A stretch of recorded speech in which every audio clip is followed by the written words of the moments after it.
Welcome to the official Cryptids, Anomalies, and the Paranormal Society's podcast. I'm your host, Barnaby, and you're listening to Whispers from the Dark. Hello and welcome to this week's episode of Whispers from the Dark. Joining me live on the phone line is Cosmic Fathom. How you doing? Not too bad, man. That's good. Are you excited for our guest today? Yeah. Yeah, so... It gets boring talking to just you. It gets boring. It gets boring for myself talking to me, too, with the voices in my head. We all argue all the time. So a couple months ago, I think now, we had a guest on our show from the Metaphysical Expo in Eau Claire, and he is at the Janesville Expo again today. So I'm sitting here with him live, and Fathom is joining us again for this conversation via phone, and it is a pleasure and an honor to have Skye Chen back with us. How are you doing? Thank you so much for bringing me back on. I am doing amazingly. Terrific. So, right before we started today, I'll let you kind of go from there, and we'll carry on. Yeah, well, right before we went live here, I gave Barnaby a healing. Mm-hmm.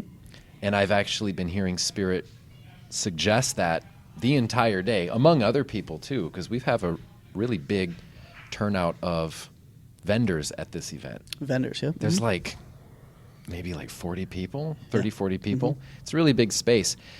And there's quite a variety of energy here at this location. And a couple of my friends and some acquaintances that I just met today who do readings and do healings and whatnot have passed by my table, and I hear Spirit say, offer them a reading, offer them a healing. Sometimes a reading too. But it's been really prevalent lately.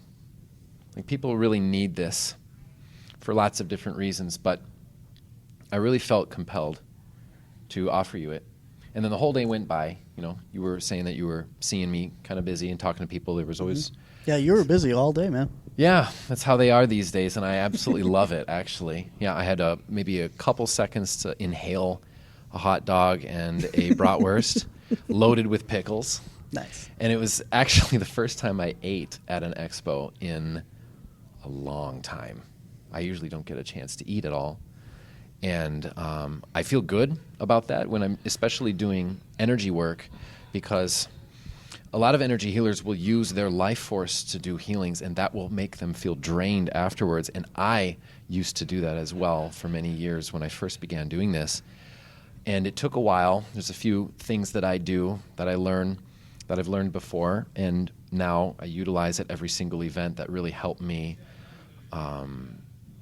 align with that divine lightning bolt of energy and direction. And I don't always do it by myself. Like with your healing, we can talk about that a little bit too, from your perspective. I always like hearing it from everybody's individual perspective, because each healing is so unique to each person, because what I do is unique, and I haven't seen a whole lot of other people than me doing it so far. I hope to see more of it. I've actually seen a couple of people in the past 2 or 3 years that can do this.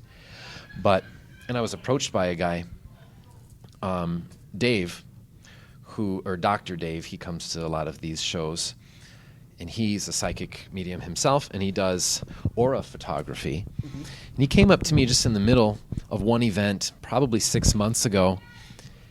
He comes straight up to me and he's like, Skye. I'm like, hey, Dave, do you know what you're doing? And I said, honestly, not really. That's a very Zen question, so. Yeah. Do you know what you're doing? No. What am I doing? And so he was saying, you're working with the light body.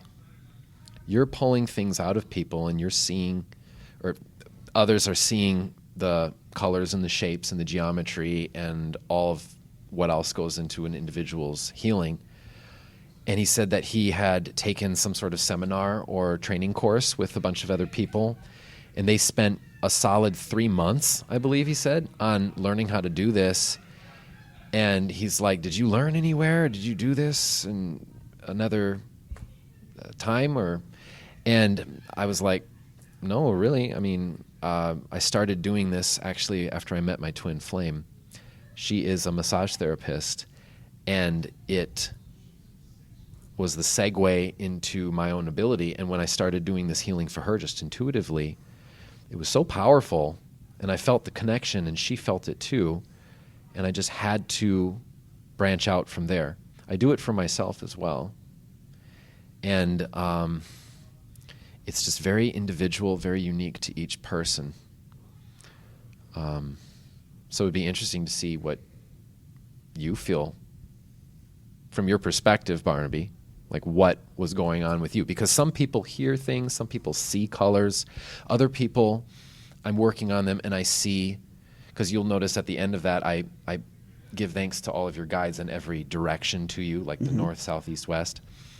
A lot of people have, lately, I see starseed connections, so I'm seeing beings from other worlds that are standing behind them literally and have helped me throughout the healing, because it's not just me doing the healing. I'm facilitating it, but it's like a surgery. You need a team.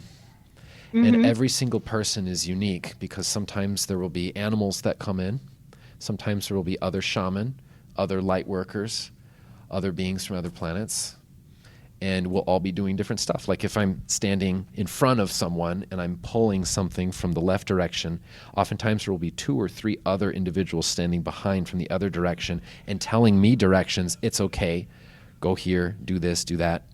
And other times it's totally just intuitive. So there's just so much going on from my experience, from my perspective, doing it. And the only way to do it, and the best way to do it, is to get out of my own way. So I'm completely empty with thoughts, and I let whatever inspiration come just be, and I trust it. Those are the 2 ingredients for what I do. And I suppose the 3rd ingredient would be having all the multiple lives that I lived in the past, especially in Asia and on other worlds as well, where I learned these modalities again and again and again, and kind of stacked all of that experience into this life and carried forward the endowment. And I'm really extremely grateful to be interacting with people and to be able to initiate this kind of healing.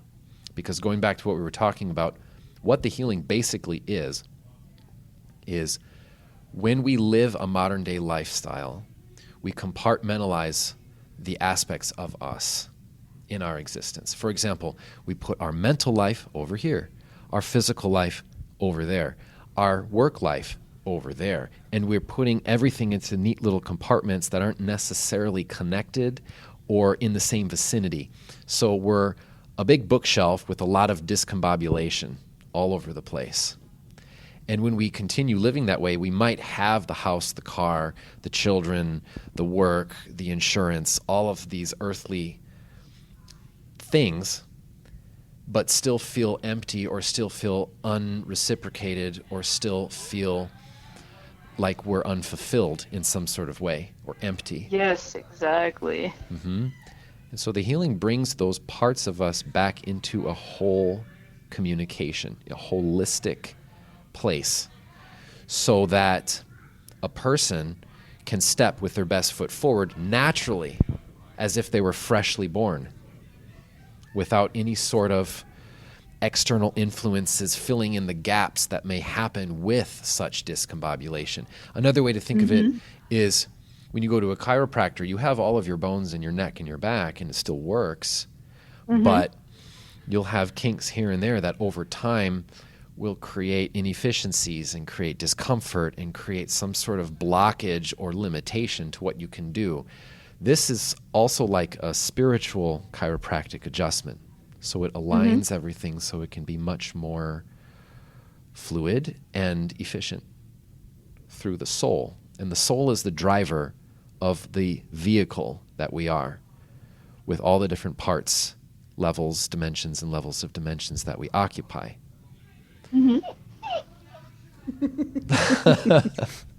Was that a squeal, or is that a dog? Puppy chiming in the back there. Dog. Hang on. Sorry. Let me. That was perfect timing. Very, very emotional. Got the dog going there. That's me. Yeah, I mean that's very interesting. Like I like the holistic, the holistic of that. That makes a lot more sense to what that actually is. You know, I think what I would like to talk about is so I've had this done by you, and I've also had Fathom do this, and I don't know what you did to me, Fathom. What did you do to me? Reiki. I do Qigong. Oh, so like why Yeah. did you do Qigong for him? It's like external Qigong. It was like I do a lot of hand placements, you know, so it's about I need to have kind of a weird thing. I can see with my fingers, and that's kind of a weird thing for people, but it started because of craft stuff in general, like crafting stuff, and it sort of just worked for my type of energy work, and I've always been attracted to things like Tai Chi and whatnot, and ran into a woman, and she's like, "Hey, have you heard of Qigong?" And I'm like, "No, I haven't." So I got into that and just absolutely clicked with it. I love it. It works for me. So if I need to, you know, I just do I move my hands around somebody, but I also, you know, if I have to, I will touch somebody to kind of get in there and figure out what the heck's going on or blocking things up. What you're doing is Qigong. I lived in China. The gong means whole, qi means energy, y means external. So if you're doing qi gong, because when normally, like for the way I understand it, when you see like those old people in a park making slow movements, that's qi gong because they're cultivating within themselves. But there are practitioners that can externalize that practice and that movement in other people. And it's called Qigong in China. Oh man, There's very few people who can do that. Write that down. Sorry. Yeah. And what again did you do then? I have a name for it. I call it Ethereal Calibration, or EC. It's just simple like that, EC clearing or EC energy healing. Some people see it as shamanic energy clearing, which it also is. It's light body work. There's lots of different names and nuances. I try to avoid the semantics of it because we can split hairs all we want, but ultimately you have to experience it to know it. You have to get your feet wet, and that's part of the initiation in the healing itself, because I don't really advertise it or try to push it on anybody or try to recommend it to anybody. When I go to every single show, I bless the show. I bless every single vendor, every single visitor, every single piece of life and matter that comes through, that we have equal exchange, that we have reciprocity of value, that we are connected with everybody that we need to for healing, growth, insight, clarity, peace, love, protection, harmony, all sorts of things. And I'll just go on and on and on and on like that. I'll hold up a pinch of tobacco and lavender petals, and I will hold it up and then sprinkle it in all four directions, then up to the sky or the heavens, and then down to earth or Gaia, sprinkle it over myself, and then clap 3 times and blow around the entire room. Make sure every single soul gets that, and then envision it going outward infinitely through space and time. Aww. And that's all that I've ever needed to do. I don't see much of a difference in having business cards or not having business cards, having brochures or not having brochures. And people click right away. They come up to me and they just know. Yeah, they do. And they feel it. Sorry. And I'm ready to go. No, thank you. Yeah, and I had a couple people like that today even. I had one gal who this is her very first show. She came right up to me. And she gave me the rest of her change that she had. She gave me all of the money in her wallet. And she had never done a healing before, an art teacher. And she's fresh in the job. And as we were doing the healing, like she was peeking her eyes open here and there. And at the end, she was absolutely blown away. But she was saying stuff along the lines of like, at first I was really skeptical. And she was like almost smiling and laughing at it, but then after a couple of minutes into it, she really settled And then she looked at me and she's like, this stuff is real. And I looked at her and I smiled and I'm like, you know, that's what I love about this.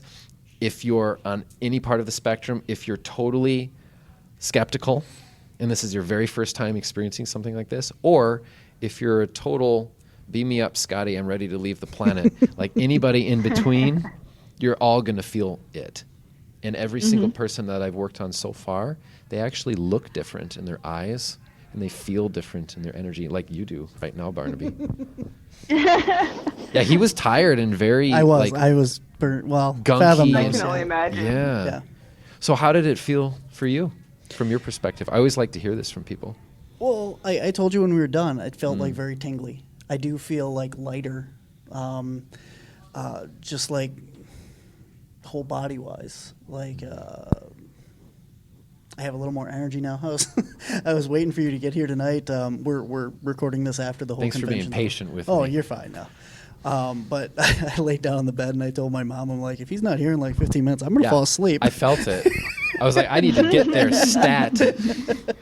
Everybody wanted a piece. I was coming down the elevator and Fathom messaged me and she's like, yeah, I'm ready. And I'm like, oh, yep, well, he's here now. So You felt so sad. Me? Yeah, you were just like, yeah. like, oh my God. I just got to lay down. He was I'm just sorry, done, just spent. I'm laughing because I know what you mean. Yep. Yep.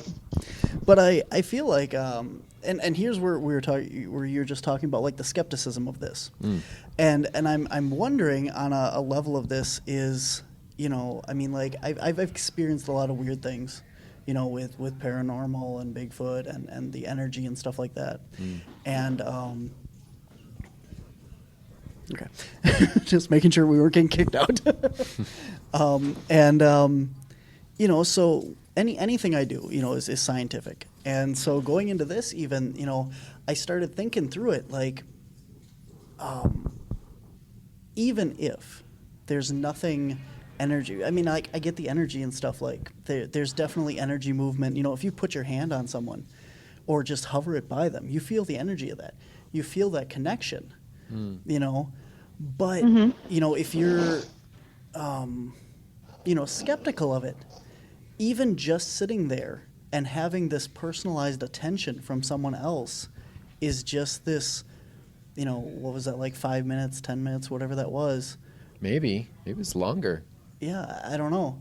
But it's the whole just self-awareness of sitting down, shutting your mouth and being quiet for a little while. And, you know, like meditation, you know, even if it does nothing else for you, you've calmed yourself down to this point. You breathe better, you feel better and stuff. And for anybody that, you know, doesn't believe, I mean, even if it's just that, you're still getting the benefit of that, of having that experience of that calm time, you know? Does that make sense? Yeah, I can see that perspective. What I want to challenge that, though, is you've heard of the placebo effect. There's a nocebo effect. And I get this a lot with reading. When I channel someone and I try to go there with them and they are skeptical to a high degree, it actually hinders the reading in a lot of different scenarios because that person needs to connect with me in a certain way. And so the information I get is really confuddled, very uncontextualized. And there's no flow of the information, especially if they're excessively skeptical, if that makes any sense. From my perspective, seeing it, I've had a couple of people like that where it's a challenge to read them, but we eventually make headway because things are clicking with them. And I need to figure out a way to translate, because I always see myself as a translator when I'm working to channel and to do psychic readings. And there's lots of different ways to say things or different languages, if you will, when we're channeling different individuals, depending on them, because every person is such a mixed bag. They're so different and unique. So if the power of the mind is so strong where you could block things out, how could it be, this is a rhetorical question, how could it be that the most skeptical people so far, this is anecdotal for me, I've had maybe 3 or 4 people that I've healed in the past 2 years who have been significantly skeptical about the healing, who all feel it. They physically feel it in their body. And I always find them the most amusing to talk to afterwards because they're at a loss of words and they're so confused. Well, they really are. Yeah. Right, that's part of it. It's part of the learning, the teaching, and the healing. What I want to ask you, Barnaby, is yeah. when you meditate or when you get into a sense of calm, does that feel any different from what this felt like? I don't have tingle. The tingle You make me all tingly. tingle factor is gone. Where is tingle? I feel You said very. the same thing about mine. Like, what else sense? Is her spicy? Yeah, did you leave? Where'd you go? Like in waves? She went into another dimension. She did. She's gone. She was. I'm back. Can you hear me? I can hear you Yeah. now. Yeah. Parlez-vous le What français? the hell?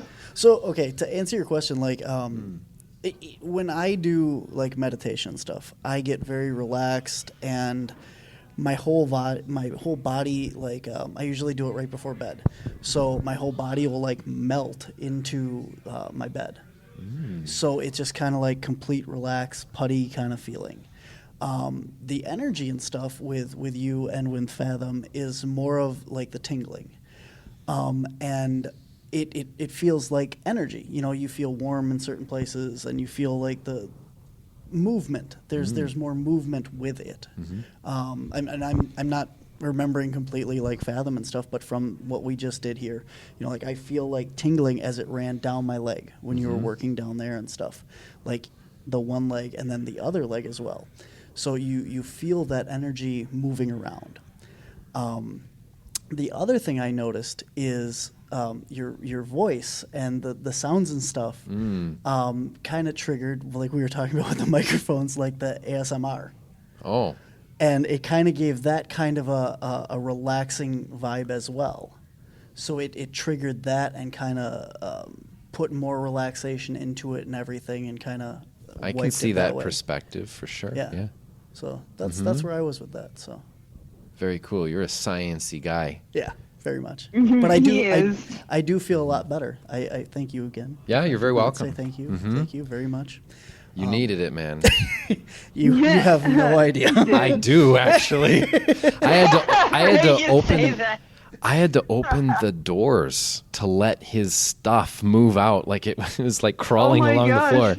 Yeah, I was like, Yes. we're not going to have this attached to people here because there's plenty to feed So- off of in this hotel of hundreds of people. Yeah, this is true. Yep. Both doors opened all the way outside. Yep. Yeah, because you go into these situations and you're open. Oh no, my headphones. You're wanting to learn, and you attract to you.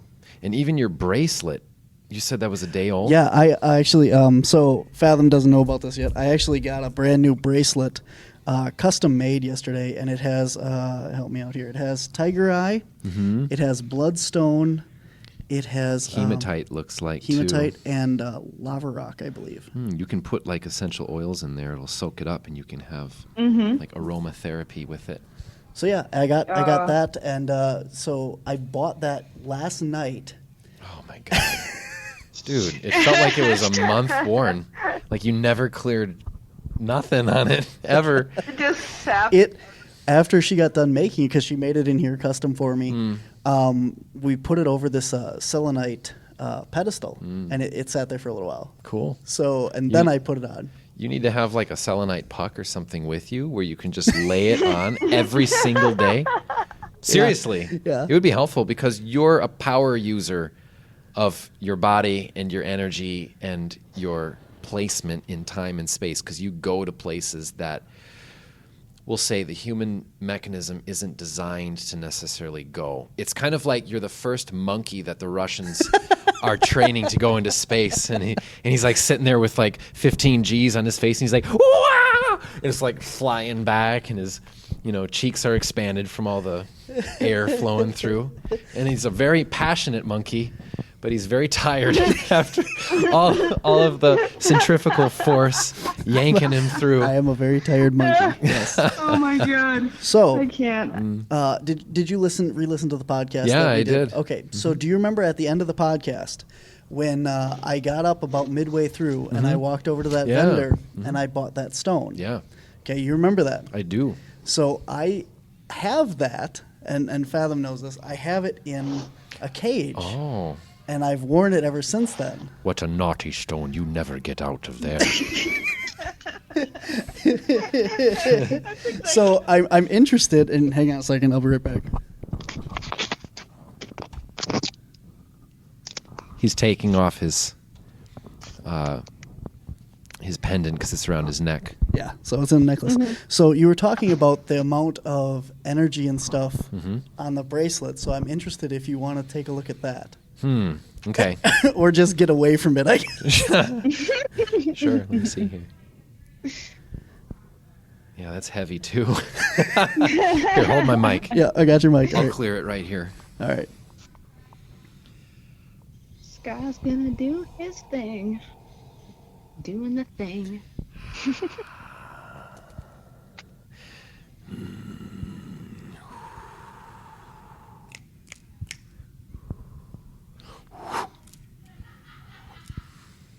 There. Thank you very much, sir. Yeah. How does that feel? I don't know. I got to put it back on now. Okay. We'll be with you in just a moment. This episode brought to you by whatever sponsor can fill this spot. Bigfoot. The new and Bigfoot improved as from a sponsor. Smallfoot. Try it today. It feels lighter. Does it? Yeah. feels a lot lighter. It's just a general heaviness with you. Yeah, it definitely feels. It hangs a little lighter and stuff as well. It just feels like that. So Yeah. This commercial There you break go. brought to you by ghosts. there you go. All kinds of them. Whispers from the Dark will be right back after this quick message from our sponsors. Do you want to do a real paranormal investigation of a well-documented haunted location? Here's your chance. Join our team as we continue the investigations of the Gainer Tavern, currently Bean Stamper's Gentleman Club in Mackville, Wisconsin. Originally built in 1877, the building was served as a general store, blacksmith shop, tavern, post office, dance hall, and bar. The building was originally built by Michael Gainer and remained in the family for 5 generations before being sold to Bean Snappers in 1993. Throughout documented history, the building has been hit 4 times and burned twice, with 4 recorded deaths on the property. Some of the most notable paranormal claims that we have documented are a male disembodied voice, a female disembodied voice, objects moving, doors opening and closing, lights turning on and off, knocking in response to questions, the sound of someone sitting down next to you on furniture, physical interactions including being touched, hair brushed, and scratched, and other unexplained responses to our equipment, which include a REM pod, EMF meter, and an Ovilus. Bring your own equipment, or we have some you can use while you're here. Audio and video recording is encouraged. Here is your chance to investigate the paranormal. For the very first timers to the experienced professionals, we can walk you through, or you can take the lead. The time is yours. Ask your questions and get your answers. Limited space is available for tours, so make sure you purchase your tickets in advance at wisconsincaps.com. Click on the Gainer's Tavern link under public events. All right, we're back here with Cosmic Fathom and Skye Chen. So we just you just got done clearing my snowflake obsidian charm necklace thing. It is a very naughty snowflake obsidian. It is caged. It is caged. Yep. It's got a German accent. It's gonna have a friend soon. Oh, really? It may possibly have a bumblebee. Tuna. Nope. And Bumblebee something. I just picked it up today. it will have a literal bumblebee in there. Yes. Bumblebee Jasper? Yes. Really? Yes. I just heard that. Yeah. Yeah. You're going to stick it in there? I'm going to try. Shove it it's in? pretty big, and the cage, I don't know if it's going to fit it, but Yeah. if it does, it has a mate. It exceeds mass capacity. Yeah. It has its own cage, so. You are just such an SMR or an what is it? Sadistic, and you know what I'm talking about, right? Like the whipper and the whippy. Right? So I get sadomasochism. Thank you, S&M. Yeah, there you go. Thank you. That's all the thing in Japan. They all talk about S&M. Are you S? Are you M? That's kind of like... He is definitely sadistic with his stones, That's Mr. right. Barnaby. They gotta all go in their cages. Such naughty stone. Go in your cage. That's what I thought when I saw it. Every time I see those, I'm just like, oh, it's not against you or anything. Like, put it in your pocket. You're gonna when you have like 15 of them around your neck, you're gonna look like some dude from an African tribe, and you're gonna have to dance around somebody.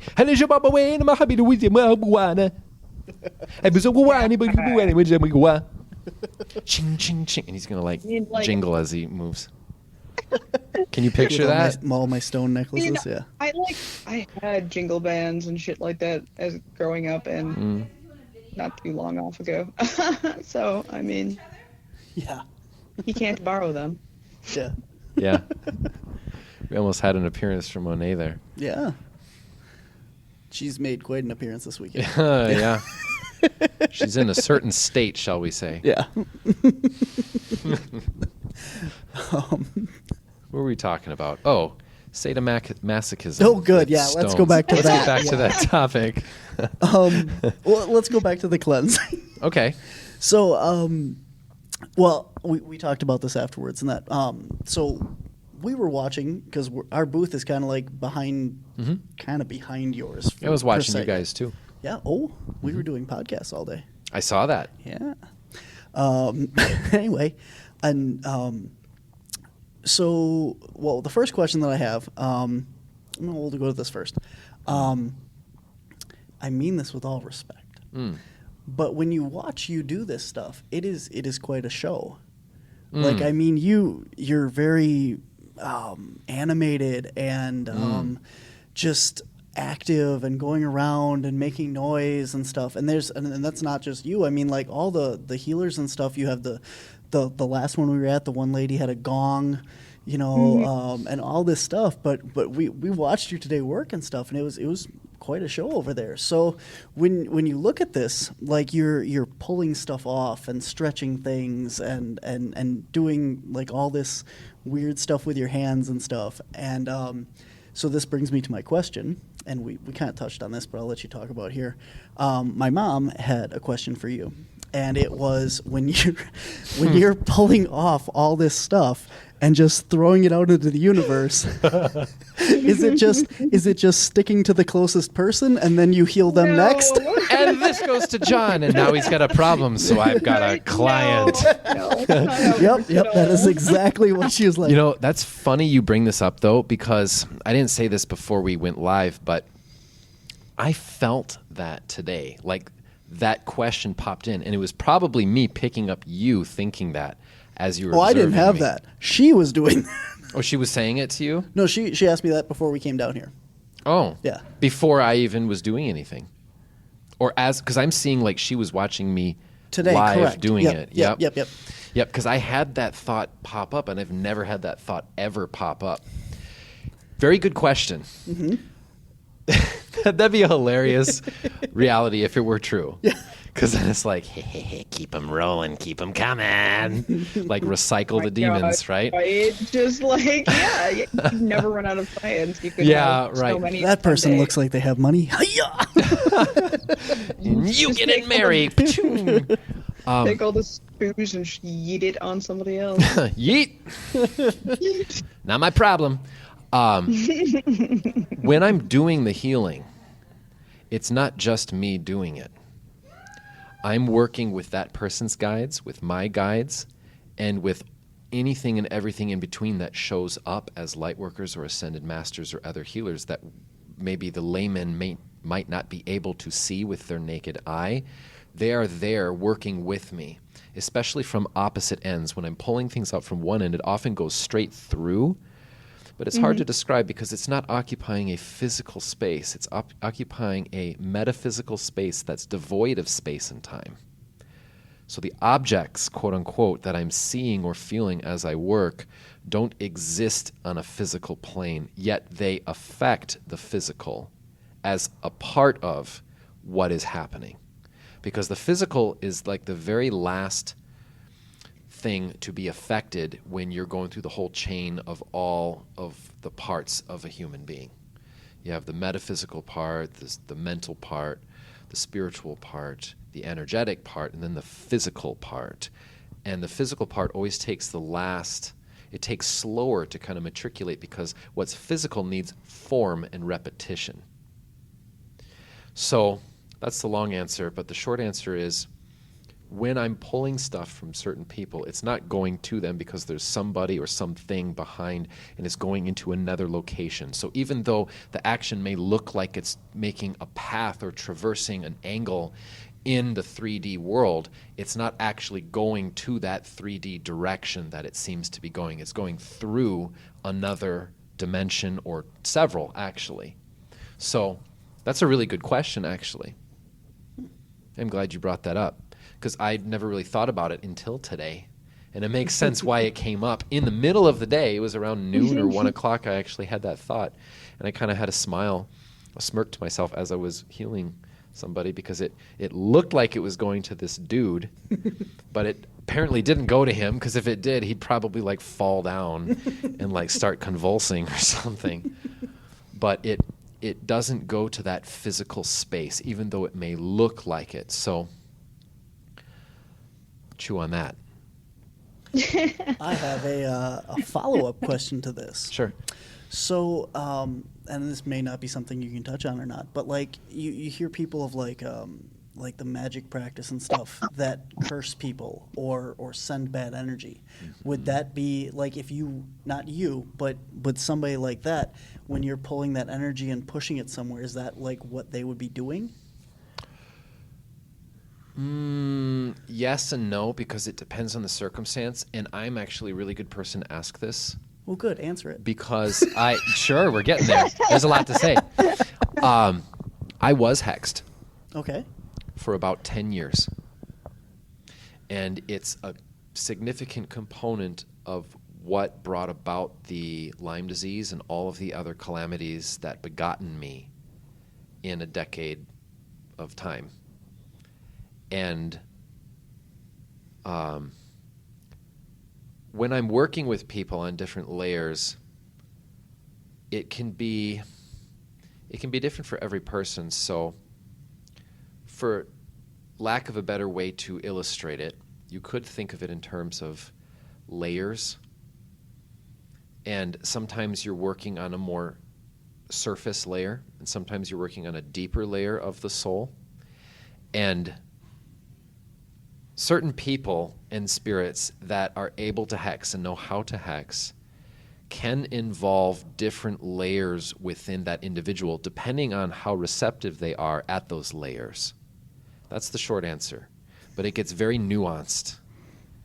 I know you want a nugget, and that's the nugget, but it might not make the most sense hearing it in that short of a package, in that small paradigm. But that's the truth of it. Mm-hmm. So you were talking about how I gotta back up here. You're using your own energy to, or some healers use their own energy to heal and that stuff. And you said that you don't do that anymore. Correct. So we had I'm not sure what order these podcasts are going to play, but this one will probably be after it. We had talked to Jeremy, the demonologist, mm-hmm. and he was talking about when he exorcises these demons that they don't like reattach to him, but they will follow him and check up on him, and because they have this vendetta, and if he ever falters or something and loses faith, that they can rush in on that. So on a same kind of spiritual energy sense, do you have that ever where when you're working on somebody that energy attaches to you or follows you? This is a great question. They try. They really do try. I am extremely blessed with a very powerful team. And what's coming through right now, and they want to be acknowledged for this, I have Oraphim and Seraphim, which are very powerful angelic beings that are mentioned in the Bible, actually. The Oraphim is that angel that has 6 wings and is covered by eyes. It's covered My by favorite eyeballs. one. Yeah, I've got lots Sorry, of them. it is. Yeah. So they've been around actually keeping me alive despite the hex that was put on me, because I had a very powerful hex put on me from someone who wasn't even alive. We won't necessarily get into that. That's a whole other topic for discussion. If Oh you my want to talk gosh, about it that is. later, it's a really interesting topic because there's a lot that I could say about that. Oh, there are so many things. Mm-hmm. So there's that layer to it. There's that dimension of it. I have that protection. But like as I was telling you, Barnaby, I practice with a bowl of salt. Yeah. The finer the grain, the better. The purer the salt, the better. Uniodized straight sea salt. When it's very finely granulated, it's better for whatever reason. It has more surface layer. They're telling me to say that to you because you'll like it in that. I was going to say concise- it can absorb more It has because it has more. Yep. There's much more surface. got you. Surface. Yep. Surface area, and it has a wider range of effectivity because of the various frequencies that's in it. So it's like a pudding of energy, rather than if you had like one giant salt crystal. It's like a pot pie with a crust. It's still good, but the pudding is soft, and you can like stick your whole hand in it, or you can flavor it with some sort of spice, and it'll evenly disperse better than if you just stick like some cinnamon in a pot pie on the top. When it's baked, it'll just roll off the top because the top is crusty and hard. Is that a good analogy? I'm a Taurus. I'll use Kinda, that. yeah. Yeah, you get it because you're a Taurus I'm a too. Taurus, yeah. Always use food in your explanations. You remember way too much about me. Or you just listened to the last podcast. I don't That remember. is just every Taurus. I don't remember nothing, man. So I get Taurus. cues coming through. Oftentimes I have to rechannel people because I won't even remember their name, and I'll have to get like a dossier from my guides and be like, "Hey, can you give me like bullet point presentation real quick in like a second with this returning client, because I have no idea what they're referencing or talking about." I need one of those. Spirit. Just somebody Secretary. to bullet point me. Yeah, that'd be great. Well, you need to just like clear yourself every day so that you don't have crusty stones that are jailed. Naughty stone, you It's very like naughty. every time I've talked to you, I feel personally attacked. Good. I'm sorry. I got called out on the last podcast with my obsidian Yep. snowflake, and now I'm getting called out for whatever. And Well, there's nothing wrong. It's always a Yeah. learning experience. Yeah. No, you're doing very well. thank you. Yeah. It's You're all the stuff surviving I say, somehow. but I do Survive, it yeah, I'm nicely. still alive. Yeah. So that's one layer to it, what protects me from having that stuff stick. Another layer is when I'm doing the healings, they will sometimes try to stick to me. And then I will actually, if you'll notice, on some people, I'll have to like blow on my elbow, like that, because they'll tell me, my guides and all of the other beings that are with me in that time, in that space, they'll direct me, and then sometimes to blow from my palms to get it out, and then I flick it and I shake it. And sometimes I'm instructed to disseminate it up into the heavens or the sky, if you will, or down into the earth with Gaia, because these are two different sources. These are two different types of energy. Yeah, for those of you listening, there was a lot of blowing during mine. That sounds horrible, man. Out of context. Welcome back to all the listeners. We're now talking about the blowing that occurred with Barnaby Jones's personal energy healing session. Exactly. Yeah, I feel much better now. Jesus. You went down that road. I was keeping it professional with the blowing of the getting rid of stuff. Yes, but- there was a lot of wind. Yes. Yeah, there was. No beans involved. No. So a lot of the other stuff, like I kind of want to talk about some of the other stuff that you were doing during that. I noticed like a lot of twining of the finger, either is like I thought maybe either like a sigil or something like that of a drawing, or of like twisting in to pull out, You got it on the latter. the pulling out. It's twisting to pull out. See, and sometimes it looked like that, and sometimes it looked more like drawing of something as well. Oh, okay. Yeah, you're right.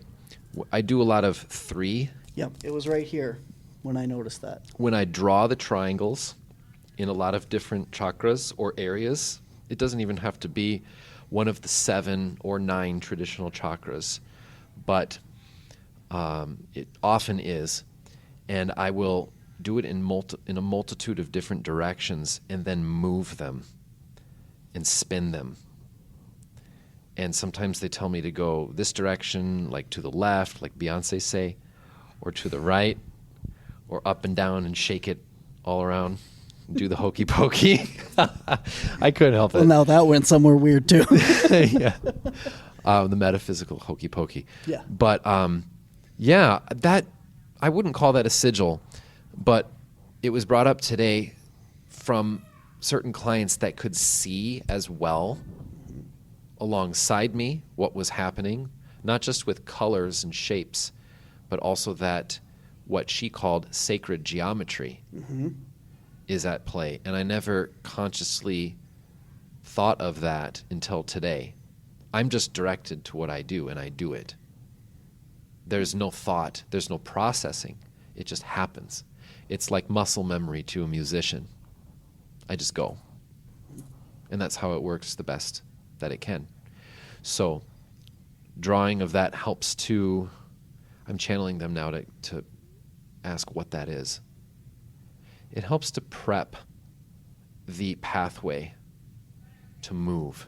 Because a lot of times there's stuck energy. But it's not necessarily energy that's stuck. It's a part of the soul that's out of alignment. And external influences like energy, like entities as well, will try to affix themselves within that so-called metaphysical space.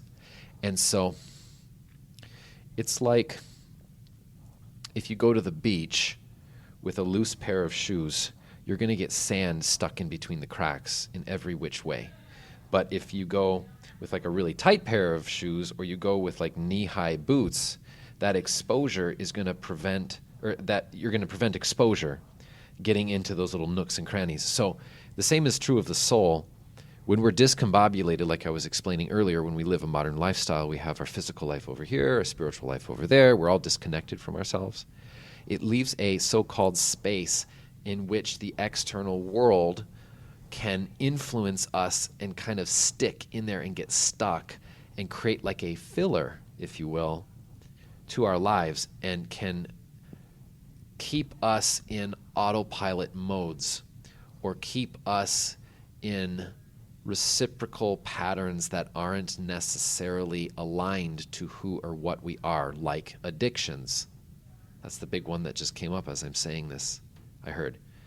So it's like a filler comes into that space and influences the energy in a person, therefore their actions or inactions, their choices or lack of choices, because in spirit there's no distinction between an action or inaction, or a choice or not a choice, because not making a choice is a choice. Not acting is an action. Mm-hmm. So how does one keep them from the cracks reforming? Or not? Yeah. Mm-hmm. Living your life authentically. And that means saying no to certain things and people. And not only that, but trusting that that is the best thing for you and those people that might be involved in that way. Because sometimes the best thing you can do is to not go there. I know that's the last thing to tell you. And you're a little bit different because you're here to experience this kind of life. You're living the life intended as you are. And so we can't really superimpose one single brush stroke, single color kind of, what am I trying to say? We can't necessarily impose one judgment upon you and someone else that has a totally different life or a totally different experience that they're meant to have in this life. So there's a shorthand answer to that, and then a much more contextualized, bigger answer to that, like a long-term answer for Barnaby Jones. So I just want to say that first and foremost. There's a lot to talk about with that. So the short answer is keep yourself whole, aligned, and not in excess, and focused in a way. Focus isn't even the best word for it. Coherent with all of you. That's a much better way to put it. Because it's not necessarily like focus as in you need to exert energy and look within, and it's like a chore. It's like an exercise, because it's not like that. It's more like a knowing, a being, an acceptance, but in an aligned way, so that you are very, very sure of what you are and what other people are, and you don't necessarily mix or mingle with stuff that's going to take you off of the true path that you're meant to be on. But sometimes in a greater context, that is what's meant to happen. So this is why every single person that I work on has a different effect that they're subject to. It doesn't necessarily mean that if I work on some other gal, like what I just did with you, first of all, her healing is going to look and feel different because it's going to be with her soul. And secondly, perhaps aligning for her will look a lot more bumpy and less smooth and more painful or difficult from her perspective than it would be for you. Because some people, for example, last year, was a big theme actually last year, a lot of people that I worked on with this healing experienced revelations with their personal lives in toxic dynamics within relationships of people that they truly love, and finding a way different, or finding a way out of that, or finding a reconciliation of that. And it looked different for everybody, but it was not pleasant for anyone, I think. Or it might have been pleasant for some people and displeasant or unpleasant for other people. And who's to judge what's right or wrong in that situation?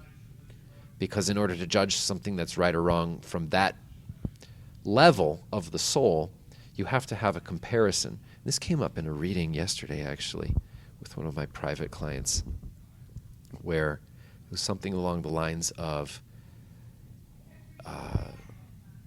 if you judge people, if you judge yourself that way, it'll get in the way of understanding the true nature of duality, because duality itself is more of, like, there's truth, and then duality is within truth. So you can have aspects of truth that look true and false and completely opposed to one another, but still be superimposed within a truth that extends beyond that framework of the duality. That's a really wordy way to put it. I'm trying to explain. It's really hard to explain it sometimes, because so we can evaluate whether a person is on the right path or not based on if something is true or if something is false, right? Like a 1 or a 0, binary. Sure. Mm-hmm. Like, I'm on my path or I'm not on my path. But there is a level beyond that which does not negate the utility of that duality in saying true, false, that includes the true and the false as true. Yes. Yes. Yes. I think computer programmers will take this part. Let me try. Yeah. So just because you can't look at the world as a yes or a no, there are gray areas of the yes and gray areas of the no that both are true and false at the same time. Mm-hmm. Better? Sure. Simpler? I don't know. Yeah? Yeah. Definitely. I gotcha. That's another perspective. That's a great way to put it. This is, when you were explaining that, I'm thinking about yin and yang.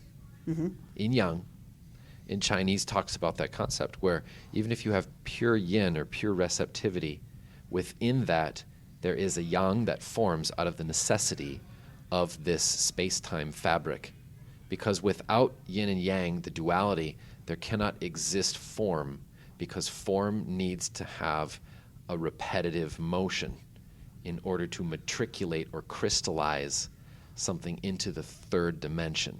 That is necessary. It needs to have a reciprocal pattern that is self-sustaining to a certain extent. Nothing is truly self-sustaining because all form changes, but within a context, right? Within a framework of time, and time can only be experienced if you're within that substance of time as a soul living here, because souls are timeless, right? Life is everlasting. That's what is talked about in the Bible, actually. What's meant by that is the soul is everlasting. You cannot, you can create a soul, but you cannot end that part of life. It keeps going and going and going forever. But when we come here and we're embodied the way that we are, we put on a duality suit, or we drive a duality car or vehicle, and we're operating the duality. This is going out there, man. It really is, yeah. Yeah. Fathom, are you still with us? Yeah, I'm here. Okay. It's just everything he's saying makes perfect sense to She's me. digging So it. it's like, She's I'm an like, Aquarius. yeah, She can do this. She can pedal. yeah, I was got it, gonna man. say, I'm reminded of the old adage of, or whatever, the old analogy of, you have a bus speeding down the road, and either it crashes and kills 40 people, or you kill one person. Oh Lord, one of these. You know what I mean? Oh, That's no. kind of what I'm picturing here is, like, either way, it's a bad choice. You're going to kill somebody, but either you kill the 40 people on the bus or you kill the one person to save the 40. You're still looking at that. It's a bad, good response. You're doing good, but it's still a negative. This is a pure product of living in a duality. See, there you go. Mm-hmm. Because there is no right or wrong choice with either. Right. But that's kind of, is that not what you were saying? As far as like you're looking at this as a yes and a no at the same time, but it can be a no under a yes. And That's definitely a scenario that can be used to talk about a little bit about what this topic is opening up into, for sure. Because it's like really going where there. did this start from? I don't know. I don't either. I was channeling it hardcore, so I was like, I got to try and put it out. This is the job of the translator, man. I'm just the messenger boy. Yeah. Yeah. I don't always know what, I don't know nothing. That's totally how it is, though, and I don't think a lot of people understand that. Yeah. Is that Well, sometimes he wants to when- understand it in a certain way. Oh, she's well aware of that. Yeah. I yeah. know. Well, we I'm need 23 people. years We need old. people like that because they play a certain role in all of this. Oh, of I course, I everybody feel has a like goal. I try and hear, Fathom, that like I try and understand you half the time, and it just does not flow well. Because And your function is to deduce, okay. to refine, to distill. You'd prefer it that way, and there's nothing wrong with that. There is a beauty in an equation, in a nugget of truth. There's definitely a perspective, a value of that perspective. But there's many different ways to go about knowledge and understanding and growth, not just from a deductive way, but also from an inductive way too. We could get into Chinese astrology this way, because I'm channeling hardcore about the different elements and stuff, because I feel like you have a lot of metal please. in your Yes. chart. Chinese Yes. metal. Oh, the Chinese metal. Oh, yes. Okay. Very expensive money. You have much money in your chart. I believe that. Yeah. Yeah. So I was given a name chart when I was younger, and one of the things that always it was Barnaby at the top, and then it was everything that Barnaby meant as a name. And one thing that has always stuck with me is at the bottom of that chart it said, if money can be made, Barnaby will find a way to make it. Dang. And I better- I've always Let's- I've always channeled that hard. I Let's mean, stay Oh, friends. Oh, Help Skye geez, out. I mean, that makes sense now. I'll definitely. explain. Cool. I mean, like I've always saw that and flowed into that as far as like the way that I live and stuff. So Not just money, resources, because money is a reflection of value and resources. Yes. Think of it in terms of that. You have a lot to work with that money can represent. Or money can't buy.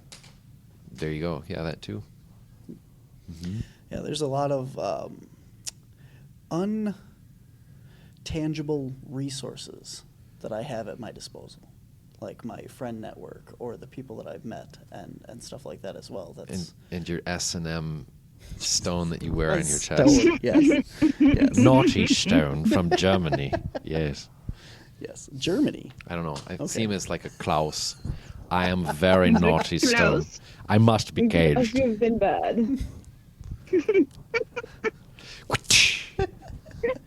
Naughty stone, Klaus, get in your cage right now. It's funny because we do that to stones, just not as Leather I guess and I'm as studs you. and all that. We clear our Right, stones yeah. differently around here. Yeah, sir. We you don't terrorize need to be the that darkness hard. out Come of on. them. You get out of there, or I'll bring the stilettos out. Oh my god, yes. I'm okay with that. We have acquired an audience now at this podcast, and, You're and welcome. they're very amused, right? So A new niche. temporarily amused. No, temporarily audience. Oh, temporary audience. No, they won't. Joining us on this podcast is Resnick. How you doing? Hanging in there. Good. So one hell of a night, watching all these different parties around the hotel, and loving every minute, being a fly on the wall. All these different conversations everyone's had. If I wasn't a fly on the wall and I wrote a book, I'd be a bestseller just off of tonight's events. Very naughty book, I tell you. Very, very naughty. Yes, Klaus will be in the eulogy. No close. No close in the Klaus. eulogy. Oh man. All right. Well, I think we're about out of time on this episode. So I think we should wrap this one up and call it a night for that. Yeah, sounds So good. on behalf of all of CAPS and the Janesville Metaphysical Paranormal Convention, thank you for being here. Skye, Thank you for having me. thank I really you for appreciate your it. thank you for your cleansing and your work tonight. I Very appreciate welcome. it. Yeah, no problem. Cool. And so that we have everybody can get a hold of you again, why don't you tell everyone where we can find you? Sure. Currently, I am on revealingfate.com.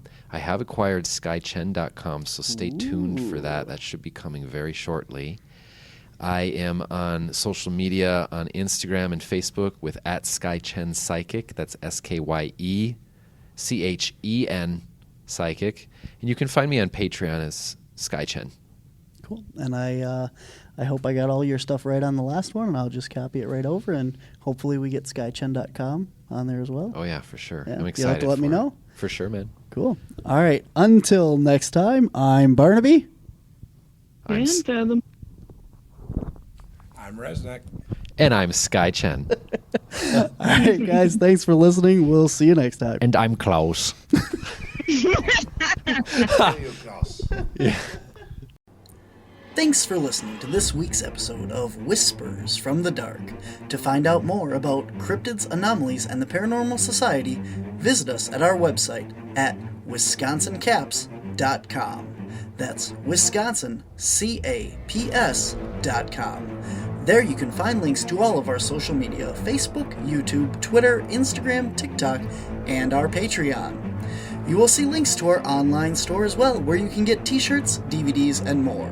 If you click on the public events page, you can find out where you can meet us in person and all the public events we have coming up. If you enjoy our podcast or our YouTube shows, please consider becoming a Patreon at patreon.com/WisconsinCaps. There you can find behind-the-scenes pictures and videos from all of our media, as well as bonus footage and evidence that we have collected. If you have encountered something you can't explain, we want to hear from you. Visit our website and click on Submit a Report on our main screen. You can choose to leave your contact information or simply remain anonymous. You can also reach us via email at wisconsincaps@gmail.com. If you would like to be a guest on our show, please contact us on our Whispers from the Dark podcast page on Facebook, or send us an email at wisconsincaps.com. Remember to like, share, and subscribe wherever you listen or watch or find us.